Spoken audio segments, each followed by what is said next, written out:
Dumping ग्राउंडचा जो विषय आहे, ही समिती बनलेली आहे आणि आज आपण पाहिलं असेल सगळ्याच पक्षाचे प्रमुख नेते आज इथं या डम्पिंगला विरोध करण्यासाठी उपस्थित आहेत आणि त्याच्यामुळं आपण पाहिलं असेल आमच्या माता भगिनी देखील आहेत,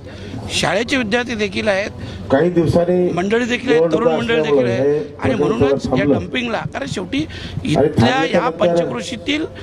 लोकांचा आरोग्याचा देखील विषय आहे। भिवंडीसारखं शहर, भिवंडीसारखं ग्रामीण भाग आपण पाहत असाल डेव्हलपमेंटमध्ये आज खूप मोठ्या प्रमाणात प्रगती करत आहेत आणि अशा वेळेस अशा प्रकारचं डम्पिंग आलं तर डेव्हलपमेंट देखील थांबवली जाईल आणि आरोग्याचा देखील विषय आहे आणि सगळ्या विषयांवर आमचा सक्त विरोध आहे सगळ्या पक्षीय लोकांचा आणि म्हणून हे डम्पिंग ग्राउंड हे हटवलं जाईल आणि हटवण्यासाठी आम्ही हे आंदोलन उद्या आणखी तीव्र करायला लागलं तरी चालेल। सगळ्यात पहिले तर उपमुख्यमंत्री पालकमंत्री एकनाथ शिंदे साहेबांची भेट घेणार आहोत, त्यांनी अगोदर शब्द देखील दिलेला आहे आणि म्हणून त्यांची भेट झाल्यानंतर पुढची दिशाही ठरवली जाईल।